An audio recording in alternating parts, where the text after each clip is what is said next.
अस्सलाम वालेकुम ख़वातीन और आप शुरू करते हैं आज का हस्बहाल। मैं हूं जिसका मेज़बान जुनैद सलीम।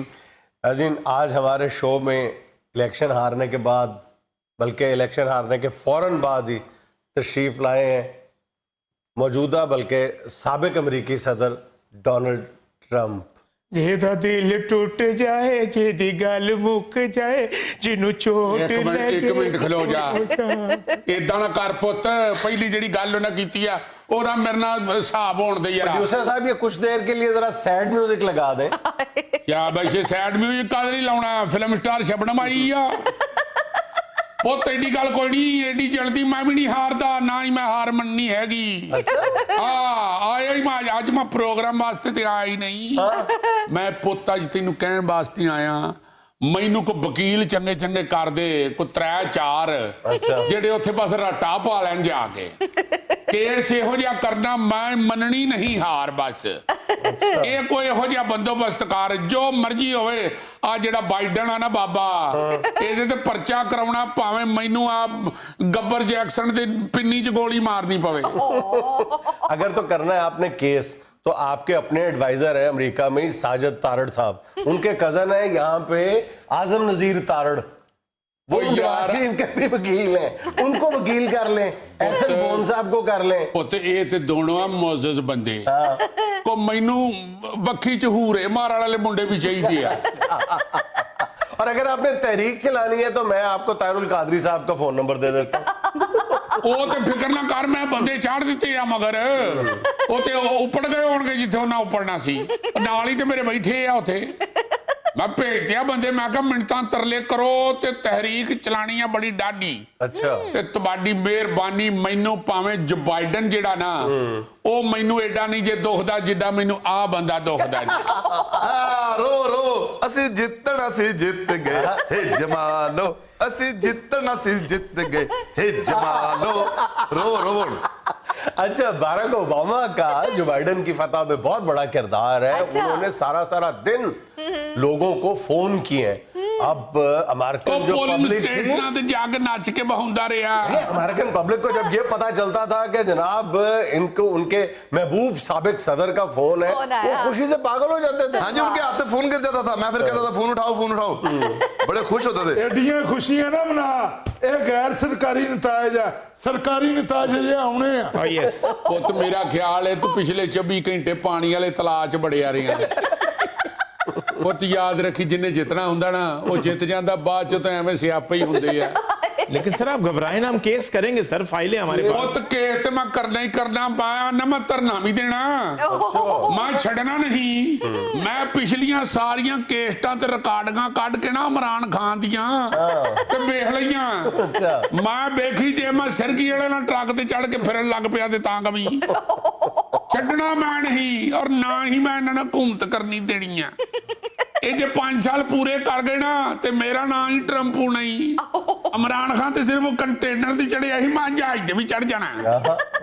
ਮੇਰੇ ਕੋਲ ਲੋਟਾਂ ਦੀ ਕਮੀ ਨਹੀਂ ਪੁੱਤ, ਮੈਂ ਰੁਪਈਆ ਰੋੜਨਾ ਬੜਾ ਡਾਢਾ, ਮੈਂ ਪੂਰੇ ਨਹੀਂ ਕਰਨੇ ਦੇਣੇ 5 ਸਾਲ। ਇਸ ਬਾਬੇ ਨੂੰ ਮੈਂ ਤੁਹਾਨੂੰ ਦੱਸ ਦਵਾਂ, ਐਡੇ ਸ਼ੌਖੇ ਇਹ ਵਾਈਟ ਹਾਊਸ ਚੋਂ ਟਰੰਪ ਦਾ ਟਰੰਕ ਚੁਕਾਉਣਾ ਚਾਹੁੰਦੇ ਆ, ਪਰ ਮੈਂ ਨਹੀਂ ਚੱਕਣਾ ਪੁੱਤ।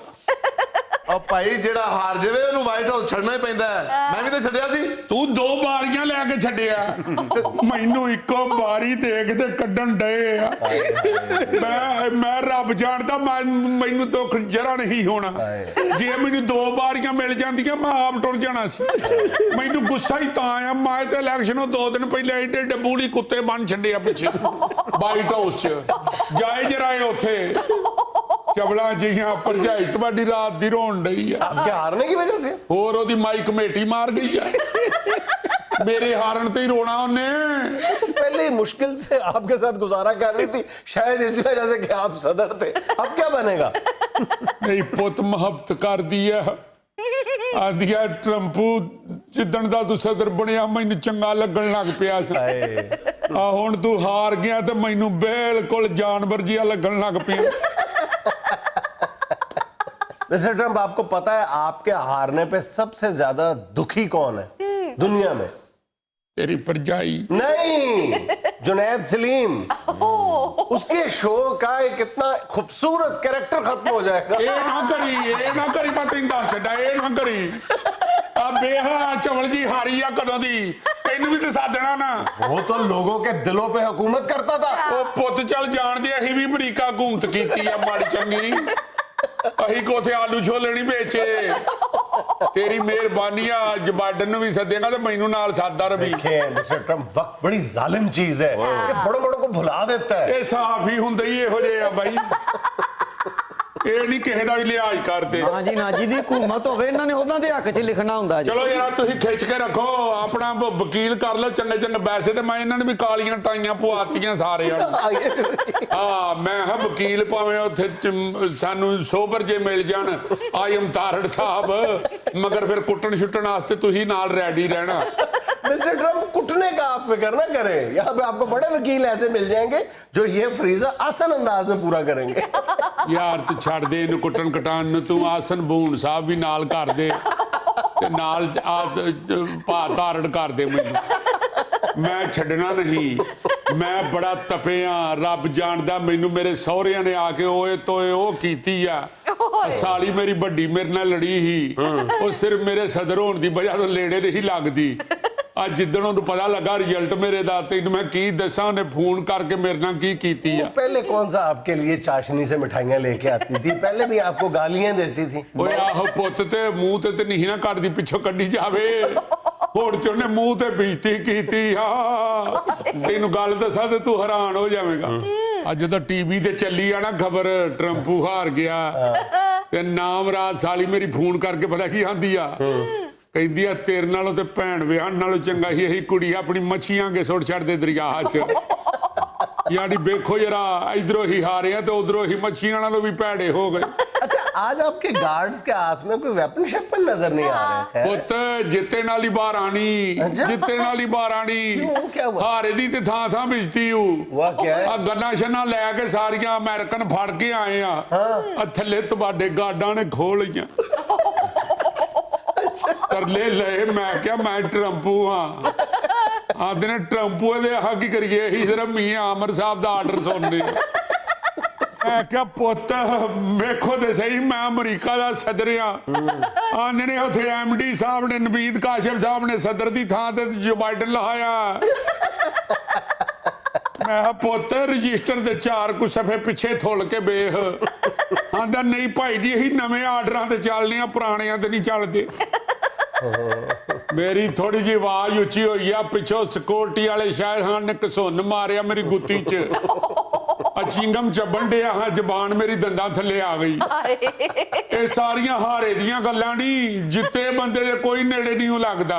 तो फिर आप ये हकीकत तस्लीम कर लें मिस्टर ट्रंप। देखें, अब ये छोड़ें धांधली के इल्जाम, केस वेस, सीधी बात है इस तरह बाकी ग्रेसफुल तरीके से अमेरिकन प्रेसिडेंट जो हैं उन्होंने ये देखे ना सामने आपके बैठे हुए कितने ग्रेसफुल हैं, किताबें लिखें, मुख्तलिफ एनजीओज में काम करते हैं, मुख्तलिफ फाउंडेशंस बनाते हैं। और 2 बारियां लैके ते फेर गया। आपको नहीं अवाम ने वोट दिया, मैं क्या करूं? ये इतना ना करो, अवाम नू क्यों नहीं आंदे? दूजी बारी भी दियो ट्रंप नू। ਤੇ ਦੂਸਰੀ ਵਾਰੀ ਲੈਣੀ ਸੀ, ਤੇਰੇ ਕੋਲ ਬੱਲਾ ਖੋਲਿਆ ਕਿਸੇ ਨੇ?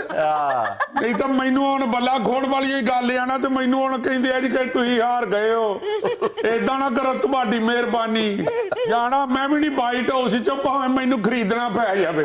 बॉस फिक्र ना करो, वाइट हाउस च सानू कोई नहीं कर सकता। अब पिछे जड़ी ਲਈ ना जगह ਉੱਥੇ ਢਾਰਾ ਪਾਓ, ਅਸੀਂ ਉੱਥੇ ਰਵਾਂਗੇ। ਪਿੱਛੇ ਕਾਹਦੇ ਲਈ ਰਹਿਣਾ? ਵਾਈਟ ਹਾਊਸ ਚੋਂ ਨਹੀਂ ਨਿਕਲਣਾ। ਇਹਨੂੰ ਭਾਵੇਂ ਕੋਈ ਗੋਲੀ ਮਾਰ ਦੇਵੇ, ਵਾਈਟ ਹਾਊਸ ਚੋਂ ਨਹੀਂ ਨਿਕਲਣਾ। ਤੇਰੇ ਕੇਸ ਤੇ ਹੀ ਮੈਂ ਰਟਾ ਪਾਉਣਾ, ਤੈਨੂੰ ਮੈਂ ਦੱਸ ਦਵਾਂ। मेरी जान भी हाजिर, तन मन हाजिर है मेरा। मिस्टर ट्रंप, देखिए 4 सालों में आप एक लम्हे के लिए भी सीरियस नजर नहीं आए। यही आपके साथ अलमिया रहा है, आप हर जगह कॉमेडी करते हुए नजर आते हैं। बस पुत्र अपने मरवाया मैनू ਵੱਡੀ ਫੁੱਫੋ ਆਂਦੀ ਹੁੰਦੀ ਆਂਦੀ ਟਰੰਪ ਪੁੱਤ ਤੂੰ ਜਿਵੇਂ ਮਰਜ਼ੀ ਟੁਰ ਫਿਰ, ਜਿੱਥੇ ਮਰਜ਼ੀ ਰਹੋ, ਭਾਵੇਂ ਵਾਈਟ ਹਾਊਸ ਵਿੱਚ ਰਹੋ, ਭਾਵੇਂ ਜਾ ਕੇ ਪਿੰਡ ਰਹੋ, ਤੂੰ ਲੱਗਣਾ ਹੀ ਚੰਗਾ ਭਲਾ ਅਮਰੀਕਾ ਦਾ ਸਦਰ ਆ। ਆਪਣੇ ਮਰਵਾਇਆ ਮੈਨੂੰ। ਆ ਤੇ ਪੁੱਪੋ ਫਿਰ ਬੇਵਾ ਵੀ ਤੇ ਹੋਈ ਸੀ ਨਾ। ਜਾ ਕੇ ਪੁੱਪੋ ਕੋਈ ਰਹੋ ਹੁਣ, ਵਾਈਟ ਹਾਊਸ ਤੋਂ ਨਿਕਲ ਜਾਣ ਤੈਨੂੰ ਸਾਹਮਣੇ। ਹੁਣ ਵਾਈਟ ਹਾਊਸ ਸਾਡਾ ਜੋ ਬਾਈਡਨ ਰਹੇਗਾ, ਸਾਡਾ ਵੀ ਆਣਾ ਜਾਣਾ ਲੱਗਾ ਰਹੇਗਾ। ਜੋ ਬਾਈਡਨ ਨੇ ਰਹਿਣਾ ਵਾਈਟ ਹਾਊਸ 'ਚ, ਜਿੱਡਾ ਉਹ ਬਜ਼ੁਰਗ ਬੰਦਾ ਉਹਨੂੰ ਗੰਗਾ ਰਾਮ ਦਾਖਲ ਕਰਾਓ, ਉੱਥੇ ਕੋਈ ਇੰਜੈਕਸ਼ਨ ਲੱਗਣ ਬੇਟਾ ਮਨ ਦੇ। ਜੁਨੈਦ ਪੁੱਤ ਮੈਂ ਤੇਰੇ ਆਸਰੇ ਤੇ ਆਇਆ ਹੁਣ ਪਾਕਿਸਤਾਨ, ਤੇਰੀ ਮਿਹਰਬਾਨੀ ਆ, ਇੱਥੇ ਰੱਟੇ ਪੈ ਜਾਂਦੇ ਆ ਤੇ ਤੁਸੀਂ ਹੋ ਐਕਸਪਰਟ। ਮੇਰਾ ਪੁੱਤ ਮੇਰਾ ਕੋ ਰੱਟਾ ਪਵਾਓ, ਤੁਹਾਡੀ ਮਿਹਰਬਾਨੀ ਆ। ਮੈਂ ਨਹੀਂ ਜਾਣਾ, ਭਾਵੇਂ ਸਰਾਜੁਲ ਹਕ ਸਾਹਿਬ ਨੂੰ ਫੋਨ ਕਰ, ਭਾਵੇਂ ਖਾਦਮ ਹੁਸੈਨ रिजवी साहब ਨੂੰ ਫੋਨ कर। अच्छा, आपके कहने पे, आपकी कॉल पे अमरीकी अवाम सड़कों पे निकल आएगी? ਇਹ ਤੇ ਸਿਆਪਾ ਹਾਰ ਗਿਆ ਤੇ ਹਾਰ ਗਿਆ, ਫੇਰ ਕੌਣ ਪੁੱਛਦਾ ਜੀ ਉੱਥੇ।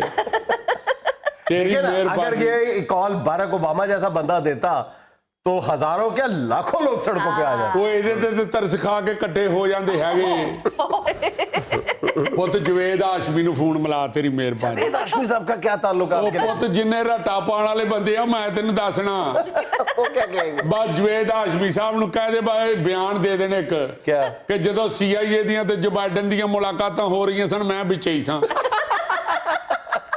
ਪਰ ਤੇਰੀ ਮਿਹਰਬਾਨੀ ਮਿਲਾ ਫੋਨ ਜਰਾ, ਚੱਕ ਕੇ ਰੱਖੇਗਾ ਕੰਮ ਨੂੰ। ਤੇਰੀ ਮਿਹਰਬਾਨੀ ਜਰਾ ਮਿਲਾ ਫੋਨ। ਉਹ ਚੱਲ ਹੋਰ ਕੁਛ ਨਹੀਂ ਤੇ ਮੁਸ਼ਾਹਿਦੁੱਲਾ ਨੂੰ ਮਿਲਾ ਦੇ ਯਾਰ। ਖਲੀਲੁਰ ਰਹਿਮਾਨ ਕਮਰ ਹੀ ਦੇ ਦਿਓ ਮੈਨੂੰ। ਉਹ ਤੁਹਾਡੀ ਮਿਹਰਬਾਨੀ, ਮੈਨੂੰ ਇੰਜ ਨਾ ਭੇਜੋ ਖਾਲੀ। ਮੈਂ ਨਹੀਂ ਜੇ ਜਾਣਾ ਤੇ ਨਾ ਮੈਂ ਵਾਈਟ ਹਾਊਸ ਚੋਂ ਨਿਕਲਣਾ ਜੀ। जुनैद साहब आज मुझे जरा जल्दी छुट्टी दे दें, खैर है? मैंने देखें पकानी है। ये मसाले लिखवाए हम पहले सारे। ਐਵੇਂ ਬਹਾਨੇ ਲਾਉਂਦਾ, ਪਕਾਉਂਦਾ ਪਕੂੰਦਾ ਕੋਈ ਨਹੀਂ। ਇਹ ਦੇਗਾਂ ਧੋਂਦਾ, ਇਹਨੇ ਕਿੱਥੋਂ ਪਕਾਉਣੀ ਦੇਗ, ਇਹਨੂੰ ਸਿਰਫ ਲੇਵੀ ਪਕਾਉਣੀ ਆਉਂਦੀ ਆ, ਹੋਰ ਕੁਛ ਨਹੀਂ। ਤੂੰ ਲਾ ਜਿੰਨੀਆਂ ਮਰਜ਼ੀ ਜੁਗਤਾਂ ਆਈ ਸਾਨੂੰ, ਅਸੀਂ ਜਿੱਤਣਾ ਸੀ ਜਿੱਤ ਗਏ, ਏ ਜਮਾਲੋ ਅਸੀਂ ਪਰ ਜਿੱਤਣਾ ਚਵਲੇ ਤੂੰ ਵੀ ਉੱਠ ਕੇ ਕੋ ਨਾਚ ਲੈ ਕੇ ਤੇਰੇ ਸਿਰਫ ਤੂੰ ਟੁੱਕਰ ਹੀ ਖਾਣਾ ਹੁੰਦਾ। सर असि हारे हैं। सारा बंदा कौन नाचता है? 44 ਨਾਨ ਕੀਮੇ ਵਾਲੇ ਖਾਦੇ ਐ, 44 ਤੇ 16 ਆਲੂਆਂ ਵਾਲੇ ਵੀ ਖਾ ਗਿਆ। अच्छा मिस्टर ट्रम्प प्लीज छोड़े सारी बातें, ये बताएं कि मुस्तकबिल के इरादे क्या है आपके? ਪੁੱਤ ਇਸ ਤਰ੍ਹਾਂ ਮਯੂਸ ਨਾ ਕਰ ਪਈ। देखिए अब ਆ ਬੇਹਮਤੀ ਨੂੰ ਹੱਥ ਲਾਉਣ ਡਿਆ ਠੋਡੀ ਨੂੰ। देखिए, मैं भी आपको अपना छोटा भाई समझता हूँ। देखिए ਪੁੱਤ ਇਹ ਤੇ ਤੇਰੀ ਮਿਹਰਬਾਨੀ ਆ, ਪਰ ਪੁੱਤ ਇਹ ਨਾ ਕਹੋ ਕਿ ਛੋੜੇ ਸਾਰੀ ਬਾतें। मेरा झूठ है ये। अब तशरीफ ਨਹੀਂ रखें। ਪੁੱਤ ये बताएं। ਤੇਰੀ ਮਿਹਰਬਾਨੀ ਆ, ਇਹ ਨਾ ਕਹੋ ਕਿ ਛੱਡੋ ਇਹਨਾਂ ਗੱਲਾਂ ਨੂੰ। ਨਾ ਮੇਰਾ ਪੁੱਤ, देखिए, छोड़नी पड़ेंगी ये ਪੁੱਤ ਮੈਂ बातें। ਨਹੀਂ ਹਾਰਨਾ, ਮੈਂ ਨਹੀਂ ਹਾਰਨਾ। किसका जी करता है व्हाइट हाउस छोड़ने को, लेकिन छोड़ना पड़ता है। ਪੁੱਤ ਦੂਜੀ ਵਾਰੀ ਤੁਹਾਡੀ ਮਿਹਰਬਾਨੀ, ਭਾਵੇਂ ਮੈਨੂੰ 3 ਕੁ ਮਹੀਨੇ ਦੀ ਦੂਜੀ ਵਾਰੀ ਦਵਾ ਦਿਓ, ਤੁਹਾਡੀ ਮਿਹਰਬਾਨੀ। मिस्टर ट्रम्प देखें, अमेरिका का आइन आपको इजाजत। ਛੱਡ ਦੇ ਪੁੱਤ, ਆਪ ਆਇਨ ਨਾਲ ਜੋ ਮਰਜ਼ੀ ਕਰ ਲੈਂਦੇ ਹੋ ਤੇ ਸਾਡੀ ਵਾਰੀ ਆਇਨ ਆ ਗਿਆ। ये देखें, आपके इसी रवैये की वजह से आज आपको ये दिन देखना पड़ा है कि आपने आइन और दस्तूर को लिफ्ट ही नहीं करवाई। ਪੁੱਤ ਤੇਰੀ ਮਿਹਰਬਾਨੀ ਐ ਜਿਹੜਾ ਕਰੋ। ਹੁਣ ਮੈਂ ਤੇ ਇੱਥੇ ਹੀ ਤਾਂ ਆਇਆ ਹੀ ਤਾਂ, ਇੱਥੇ ਤੇ ਹਰ ਕਿਸਮ ਦਾ ਰੱਟਾ ਮੈਨੂੰ ਨਹੀਂ ਪਤਾ। ਮੈਨੂੰ ਸਦਰ ਬਣਾਓ। ਬੌਸ ਇਸ ਤਰ੍ਹਾਂ ਦੀ ਜ਼ਿੱਦ ਕਰੋਗੇ ਤੇ ਦੂਸਰੀ ਵਾਰੀ ਨਹੀਂ ਦੇਣਗੇ, ਸਲਾਂਟੀ ਦੇ ਦੇਣਗੇ। ਮੈਨੂੰ ਦੂਜੀ ਵਾਰੀ ਦਿਓ, ਮੈਨੂੰ ਨਹੀਂ ਪਤਾ। नाज़रीन, यहाँ में लेना एक छोटा सा वक्फा, हमारे साथ रहिए। ਨਾ ਬਖਵਾਣਾ ਲੈ ਬ੍ਰੇਕ ਨਾ, ਤੇ ਤੁਹਾਡੀ ਮਿਹਰਬਾਨੀ। ਮੈਨੂੰ ਦੂਜੀ ਵਾਰੀ। हम सिर्फ 50,000 एकड़ पे शकरकंदी काश्त कर लेना जी। तो हम बाआसानी 30-40 करोड़ डॉलर कमा सकते हैं।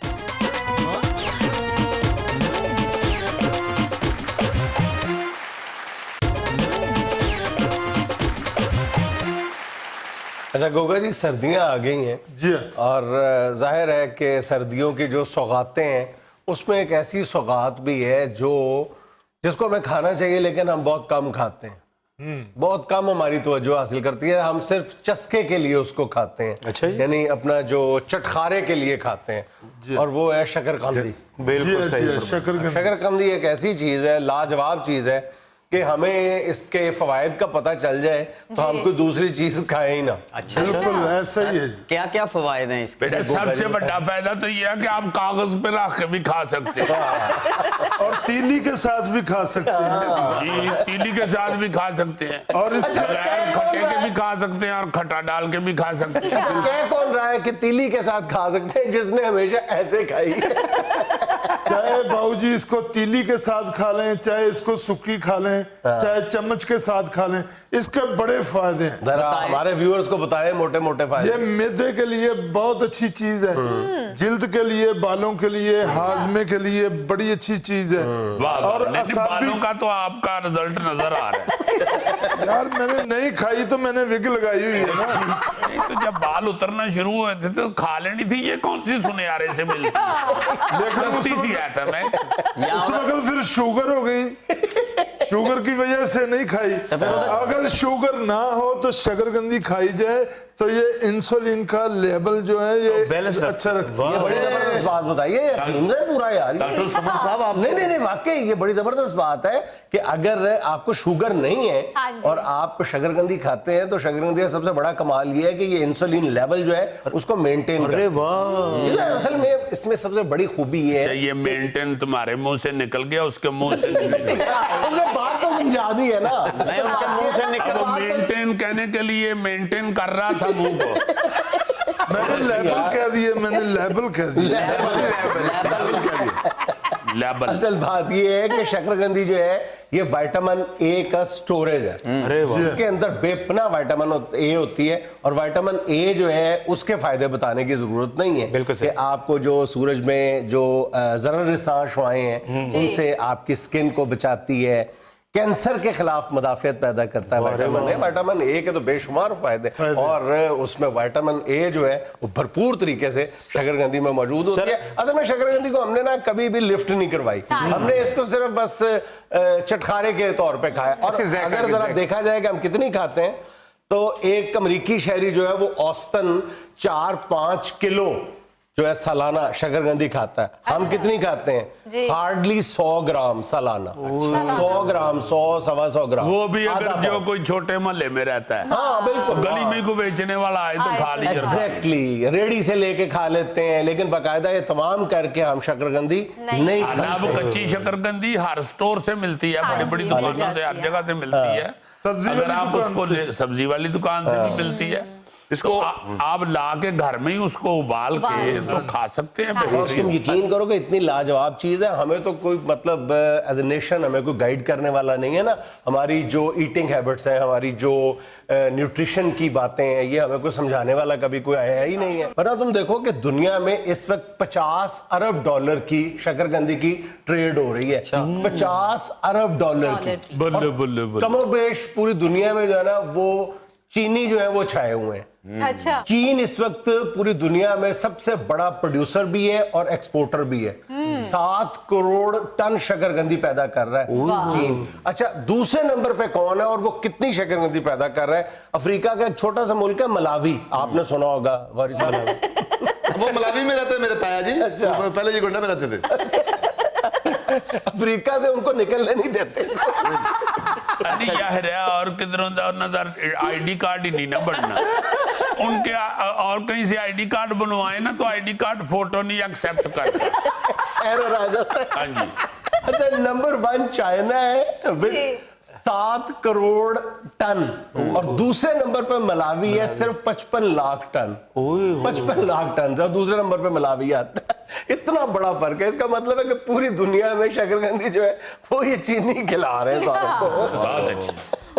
नहीं वैसे तो उनका मुल्क भी बहुत बड़ा है और हाँ उनके जी। पास जो अफरादी कुव्वत है बहुत ज्यादा है उनकी। वैसे भी वो जिस तरफ ध्यान करते हैं ना चाइना वाले, चाइना। वो अखीर कर देते उनको हैं। नजर आ जाए सही चीनियों को कि ये चीज हम पैदा कर सकते हैं और हमें इससे आमदन हो सकती है, वो उस पूरे खित्ते को उस काम पे लगा देते हैं। हमारी बदकिस्मती ये है कि हम 1982 से लेकर आज तक वहीं पे 10-12 हजार टन पे अटके हुए हैं। इसलिए कि यहाँ पे कोई ना तवज्जो दिलाता है। हाँ जी। यहाँ पे एक को एक के बेचारा जुनैद सलीम वो कलब के फिर अखीर के अंदर चलो गमले हैं जी ला लो।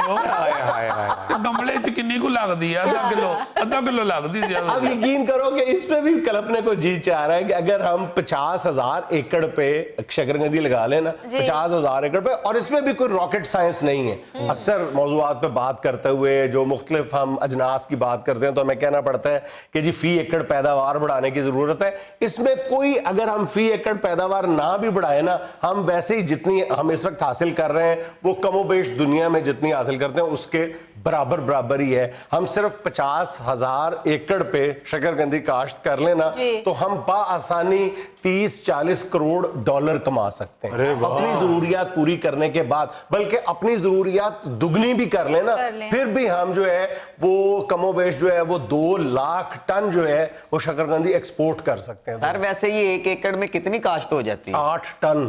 8 ٹن یعنی آلو سے زیادہ یہ پیدا ہوتی ہے, اس کی پیداوار 1 ایکڑ میں آلو سے زیادہ ہے. اچھا ہمارے ہاں یہ مشہور ہے نا جی کہ جو شیخ برادری ہے ہماری یا میمن جو ہیں کراچی والے وہ بہت سخت کاروباری ہوتے ہیں, مگر جب میں چائنا والوں کی باتیں سنتا ہوں نا تو میں کہنا یار صحیح شیخ تھے پھر نے اس قدر وہ ذہین لوگ ہیں کہ پیسہ کمانے کے لیے کس قدر وہ جھپ جاتے ہیں.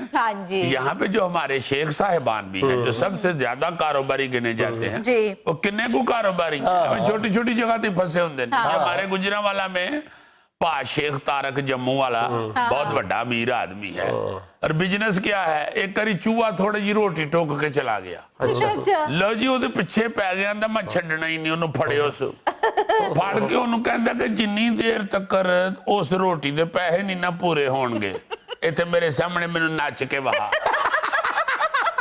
کنی دیر بیچارہ چوہا انجن کردا ہے. آخر میں چوہا کہتا ہے کہ نوٹ بھی تو شیخ صاحب سکتا ہو. شیخ صاحب نے جواب میں ایسے تھوڑا سا کرتا ہے. شیخ صاحب نے جو نے کہا نا تارک صاحب بھائی جی کو ویل شیل بھی دیو, کہندے تو نچ لینا تے ویل دی تھان تے پھر میں تینوں نچ کے بہا دیا. اچھا سر یہ اتنی میٹھی ہوتی ہے اور اتنی اچھی ہوتی ہے تو اس کو شکرقندی کیوں کہتے ہیں؟ گندی نہیں, اس کو شکرقندی کہتے ہیں. قندی. اچھا شکرقندی وہ جو مصرع نہیں ہے زہر حل کو کبھی کہہ نہ سکا قند. قند کہتے ہیں میٹھی چیز کو, مٹھائی کو, مربے کو, گل قند جیسے ہے تو شکرقندی. قندی یہ گندی جنی نہیں ہون ہے. کھادی ہو نا گندی گندی ہون بھول جا تے اگوں تو کندی کھانی ہوں. ٹھیک ہے شکرقندی. دنیا میں لینا ایک چھوٹا سا وقفہ, ہمارے ساتھ رہیے گا. آپ نے فزکس کیمسٹری پڑھی ہوئی ہے؟ انہوں نے نہیں پڑھی ہوئی لیکن پڑھنے والوں نے ان کو بایولوجی میں پڑھا ہوا ہے. ویسے لگتے ویسے ہی ہیں جو وہ ٹسمیٹ ڈائیگرام نہیں تھے بناتے.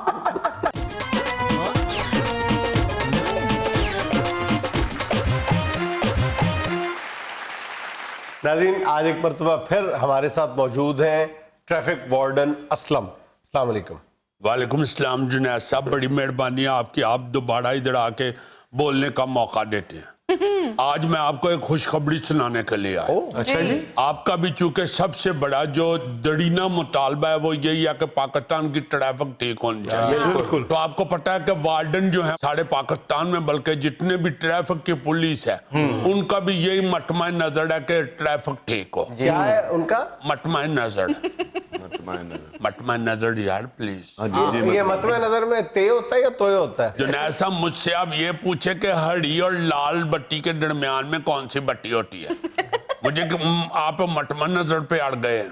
میں بتانا یہ چاہ رہا ہوں کہ سب سے جو اہم بات ہوتی ہے جس پہ میں زور دیتا ہوں ہر دفعہ آ کے آپ کے پروگرام میں ریکویسٹ کرتا ہوں آپ کو کہ آپ زیادہ سے زیادہ اس بات کو اٹھائیں. جی جی. تو وہ یہ ہے کہ خدا کے واسطے جو ٹریفک لائسنس ہوتا ہے, ڈرائیونگ لائسنس جسے کہتے ہیں, وہ کم از کم اگر ٹھیک بننے شروع ہو جائیں اور ہر بندہ بنوائے بجائے پیسے دے کے یا بجائے سفارش کرا کے افسروں کی, تو ٹریفک کا ڈرائیونگ لائسنس بنوا کے تو آپ روڈ پہ چڑھ جاتے ہیں. یہ ایک بہت بڑا رسک ہے. تو سنا تو ہے کہ ٹریفک پولیس سے یہ جو سفارشی کلچر ہے خاص طور پہ ڈرائیونگ لائسنس کے اصول میں اس کا خاتمہ کیا جا رہا ہے, آن لائن شروع کیا جا رہا ہے یہ سارا جی جنید صاحب یہی بتانے کے لیے آپ کو اگر پتہ ہے تو پھر میں چلا جاتا ہوں. بتائیں نا, میں نے تو سنا ہے اخبار میں پڑھا تھا. یہ پکا لائسنس پکا بننا چاہیے لوہے کا.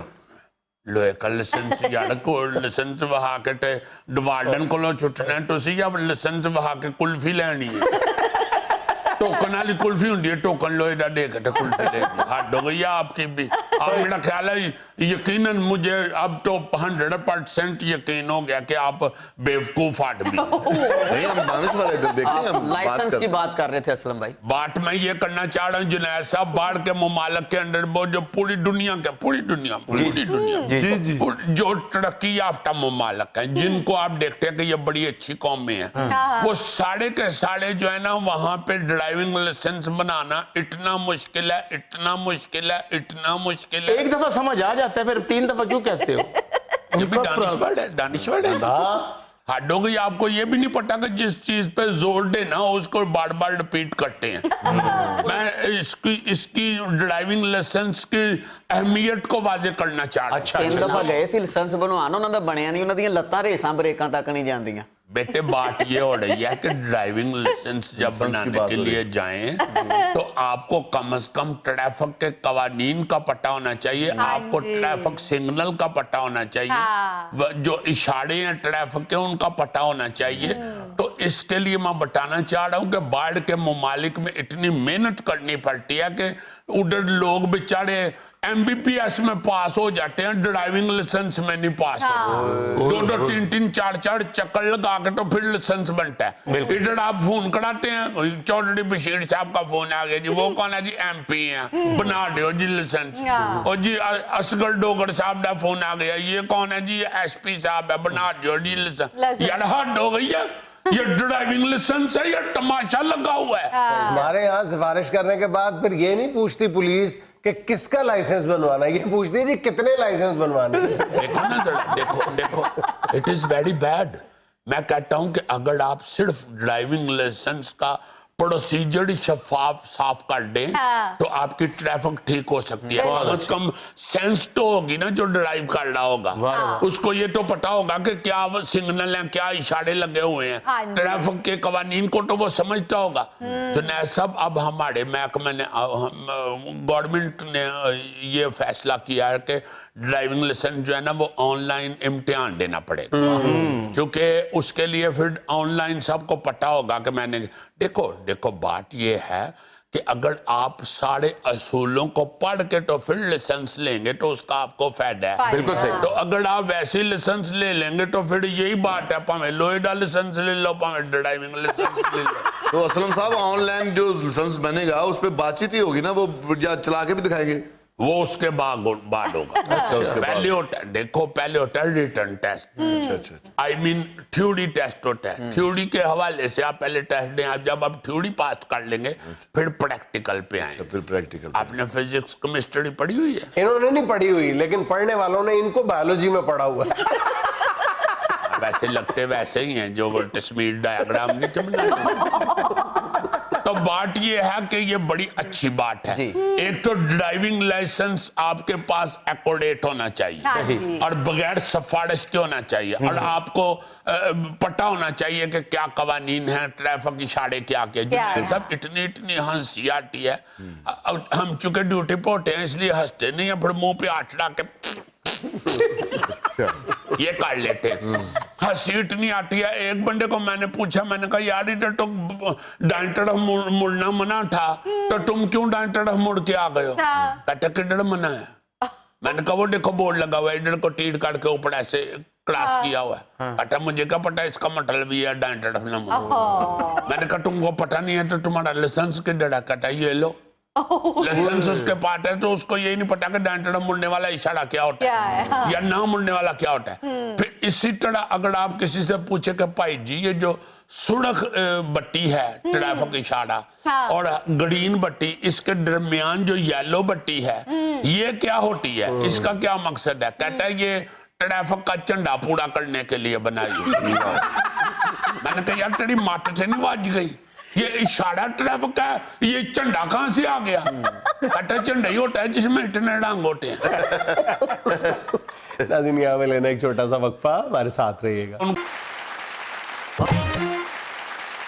अच्छा जी, हमारा ये भी साथ साथ फर्ज बनता है हंसने खेलने के जो हमारे कौमी हीरो हैं। हाँ जी, उनकी अगर चमक कहीं हमारे जहनों में मांद पड़ने लगे तो उसको जरा दोबारा एक दफा चमकाया। खूबसूरत बात। अच्छा भाईजान, हीरोज ऑफ पाकिस्तान की बात चली है, तो एक ऐसा पाकिस्तानी हीरो जिसको हम फख्र के साथ फख्रे पाकिस्तान कहते हैं, पूरी दुनिया में हम बड़ा सीना फुला के उनको क्रिकेट की दुनिया में फख्रे पाकिस्तान कहते हैं, मोहतरम जनाब अलीम डार साहब, जिन्होंने मेरा ख्याल है कि वर्ल्ड रिकॉर्ड को बिल्कुल कोई खेत की मूली समझा हुआ है, सारे वर्ल्ड रिकॉर्ड तोड़ते चले जा रहे हैं। तो इससे पहले उनका ये वर्ल्ड रिकॉर्ड था कि उन्होंने हर तरह के फॉर्मेट्स की क्रिकेट में आज तक 388 मैच सुपरवाइज करके वर्ल्ड रिकॉर्ड कायम किया। क्या फिर बात। 132 टेस्ट मैचेस खिला के वर्ल्ड रिकॉर्ड कायम किया। अब उनका जो ताजा तरीन शिकार है वर्ल्ड रिकॉर्ड के हवाले से, वो 210 उन्होंने वनडे इंटरनेशनल सुपरवाइज करके एक नया वर्ल्ड रिकॉर्ड कायम किया है, जिसके लिए सिर्फ अलीम डार साहब ही नहीं, मेरा ख्याल पाकिस्तान एज ए कंट्री भी मुबारकबाद का मुस्तहिक है। अच्छा जी, पिछले दिनों हमारे पाकिस्तान का एक बहुत बड़ा हीरो, हॉकी की दुनिया का चैंपियन, क्या बात है, रशीद जूनियर साहब फौत हुए हैं। तो अखबारों में तो आया है, मगर उनको जिस तरह उनकी रुखसती होनी चाहिए थी वैसे हमने की नहीं की।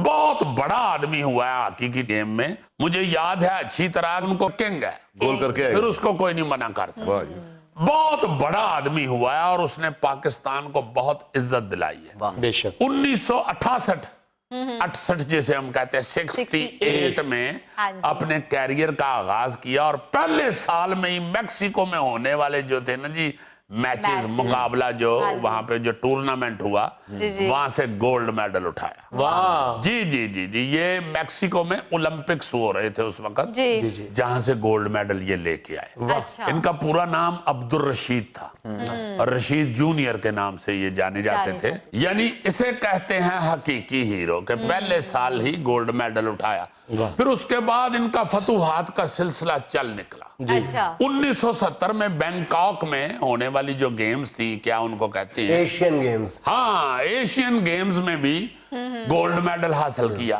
और उसकी वजह भी रशीद जूनियर साहब। वाह वाह। और मजे की बात यह है कि फाइनल 71 में पाकिस्तान की हॉकी टीम ने वर्ल्ड कप जीता। वो जो वर्ल्ड चैंपियन हुई टीम, उसका भी रशीद जूनियर हिस्सा थे। अच्छा। यानी वो ये मुसलसल, ये जिसे ग्रैंड स्लैम कहते हैं, हाँ जी हाँ जी। वर्ल्ड कप, एशियन गेम्स और ओलंपिक, यानी पाकिस्तान की हॉकी टीम ने ग्रैंड स्लैम मुकम्मल की। तीनों गोल्ड मेडल पाकिस्तान के पास आ। अच्छा, ये जो वर्ल्ड कप जीता था पाकिस्तान ने, हाँ जी। इसमें सेमीफाइनल में इंडिया को हरा के तो पाकिस्तान फाइनल में पहुंचा। क्या बात है। अच्छा, 1972 के ओलंपिक्स में पाकिस्तान को फाइनल में 1-0 से शिकस्त हुई, मगर वो गोल मुतनाज़िया था। अच्छा। जी जी जी, पूरी दुनिया में डिस्कस हुआ था, लेकिन सिल्वर मेडल पाकिस्तान के हिस्से में आया। फिर 1974 में एशियन गेम्स में फिर एक दफा फाइनल में पाकिस्तान ने इंडिया को शिकस्त दी और फिर चैंपियन बना एशियन गेम्स का। अच्छा। जी हाँ, इस टूर्नामेंट में रशीद जूनियर ने मुजमुई तौर पर 13 गोल किए। ये रशीद जूनियर के बड़े भाई जो है ना जी, अब्दुल हमीद भी हॉकी के मायानाज प्लेयर थे। अच्छा। इन्हें ब्रिगेडियर हमीदी के नाम से, ब्रिगेडियर हमीदी भी हॉकी की दुनिया का बहुत बड़ा नाम था। अच्छा, रशीद जूनियर दुनिया के उन 3 खिलाड़ियों में शामिल हैं जिन्होंने ओलंपिक्स में सोने, चांदी और कांसी के तीनों तमगे जीते हुए हैं। फिर रशीद जूनियर ने 89 बैनुल अक़वामी मैचों में पाकिस्तान की नुमाइंदगी की है और 96 गोल किए हुए हैं। ये रशीद जूनियर साहब जो हैं, चूंकि पहले भी एक प्लेयर थे अब्दुल रशीद, पाकिस्तान की टीम में रहे हुए, इसलिए उनको रशीद जूनियर कहा जाता था। और ये फिर खिलाड़ी और फिर मैनेजर दोनों हैसियत में इन्होंने वर्ल्ड कप जीता हुआ है। जब ये टीम के मैनेजर थे उस वक्त भी वर्ल्ड कप जीता था। फिर रशीद जूनियर को प्राइड ऑफ परफॉर्मेंस अवार्ड से भी नवाजा गया। अल्लाह ताला उनको जन्नतुल फिरदौस में जगह अता फरमाए, अगली मंजिलें आसान फरमाए। आमीन आमीन। नाज़रीन, ये था आज का अस्पहाल। और चलते चलते छोटी सी बात ये कि हलाल कमाई इंसान खाता है और हराम कमाई इंसान को खा जाती है। खुश रहें, खुश रखें। आपसे मुलाकात होगी इंशाल्लाह कल। अल्लाह।